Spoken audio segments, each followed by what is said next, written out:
Friends, तो जैसा कि आप जानते हैं कि यूपी बोर्ड्स के एग्ज़ाम आने वाले हैं और सब्जेक्ट है इंग्लिश। तो आप में से जितने भी लोग इंग्लिश का एग्ज़ाम देने वाले हैं उन लोगों के लिए ये वीडियो लाई गई है और ये बहुत यूज़फुल होने वाला है, बिकॉज हम एकदम बेसिक से लेके एकदम एडवांस तक जाएंगे धीरे धीरे। और इसमें जो पहला टॉपिक मैंने सिलेक्ट किया है ग्रामर का है, वो है आर्टिकल। तो आइए आर्टिकल से रूबरू होते हैं।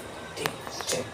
तो आर्टिकल्स क्या होता है, पहले आर्टिकल सुनते ही दिमाग में क्या आता है? तो article it is very basic and fundamental of English grammar. मतलब अगर आपको इंग्लिश ग्रामर पढ़ना है या इंग्लिश सीखना है तो सबसे बेसिक्स जो है, जो 4th 5th के बच्चों को भी सिखा देते हैं, कभी 3rd भी सिखा देते हैं, उनके लिए या हमारे लिए बहुत इंपॉर्टेंट है, सबके लिए बहुत इंपॉर्टेंट है। तो आइए जानते हैं आर्टिकल होता क्या है। तो आर्टिकल क्या है? बेसिक ग्रामर है, बस इतना समझ के रखिए। अच्छा, आर्टिकल कितने टाइप्स के होते हैं? 3 टाइप्स के। पहला क्या है? ए, एन और द।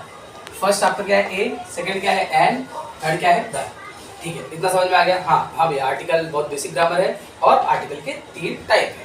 एक है ए, फिर एन, फिर दी या द। ठीक है, तो चलिए अब जानते हैं कि ए एंड द क्या है, कहाँ यूज होता है और इसके क्या इंपॉर्टेंस है। तो सबसे इंपॉर्टेंट देखिए, अगर आप इंग्लिश में कोई भी वर्ड्स बोलते हैं या कोई भी सेंटेंस लिखते हैं तो उसमें ये आपको बेसिकली मिलेगी। ए एंड द आपको हर जगह मिलेगी। जैसे a car, this is a car, the stars, the moon, the sun, an apple, an engineer. तो ये एन, ए, द सब अलग अलग वर्ड्स में। मैंने ए सन क्यों नहीं बोला, मैंने ए इंजीनियर क्यों नहीं बोला, मैंने ए एप्पल क्यों नहीं बोला, मैंने एन क्यों लगाया, मैंने दी क्यों लगाया, हम ए की जगह एन क्यों नहीं लिख सकते, या क्या रीज़न है।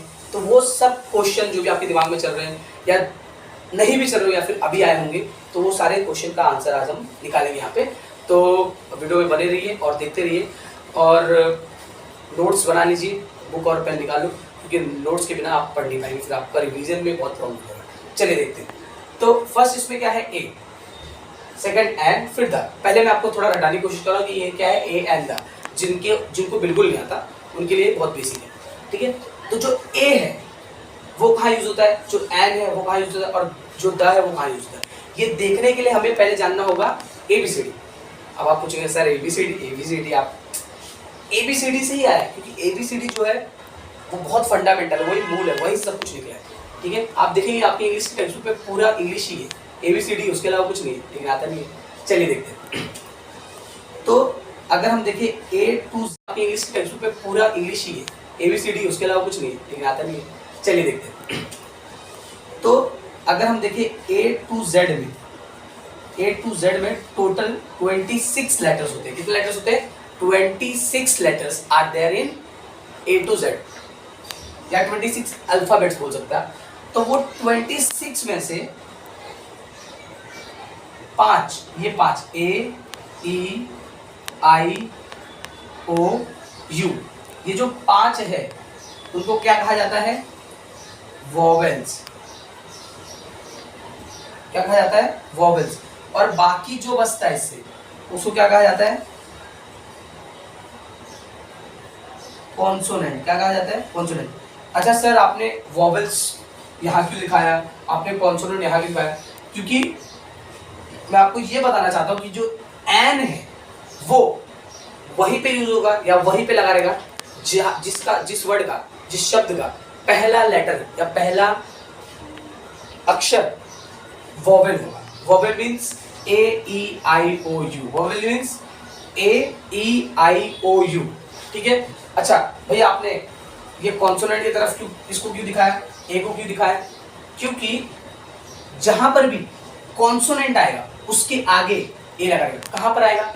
जिस वर्ड का पहला लेटर, कोई भी वर्ड का पहला लेटर अगर कॉन्सोनेंट जरूर होता, कॉन्सोनेंट मतलब BCD जो भी है एक्सेट्रा एक्सेट्रा, ठीक है, तो वहां पर क्या लगाएंगे हम लोग? ए लगाएंगे। ठीक है, अब दी की बारी है। इतना समझ में आ गया? एन और ए। आप टेंशन मत ले, अभी आपको एग्जांपल से समझाऊंगा, पहले आप बेसिक समझो। ठीक है, फिर ये थर्ड वाला क्या है? दी। अब ये जो दी है वो किसके लिए यूज होता है? बेसिकली ये अनकाउंटेबल थिंग्स के लिए और अनलिमिटेड थिंग्स के लिए यूज होता है। लाइक जैसे स्टार, वो अपने आप में एक ही है। राइज बहुत सारे, गिन नहीं सकते। हेयर्स गिन नहीं सकते। वाटर गिन नहीं सकते। फायर गिन नहीं सकते। ये जो अनकाउंटेबल थिंग्स है उन वर्ड्स के आगे या उनके वर्ड्स के आगे क्या लगा होता है, मोस्टली दी लगा होता है या दा लगा होता है। कुछ लोग दी बोलते हैं, कुछ लोग दा बोलते हैं। हाँ, इट्स प्रोनाउंसिएशन नथिंग। और इसके बाद में अनलिमिटेड, अनलिमिटेड बता दें आपको, जैसे हेयर, हम we can't count this hair, और अनलिमिटेड क्या है, पानी है। और जैसे लॉर्ड है, भगवान, उनके आगे भी हमेशा दी लगता है क्योंकि वो अनंत है, वो सर्वोपरि है, वो हर जगह है। ओके, तो ये बेसिक था कि ए क्या होता है, एन क्या होता है, दा क्या होता है, कहाँ यूज होता है। आई होप कि आपको इतना समझा होगा, और जो भी आपको मिस्टेक लगे कि यहाँ पे कुछ गलत है, आप कमेंट करके जरूर बताएं, ठीक है। तो इसकी आगे हम इसको एग्जाम्पल के साथ समझते हैं।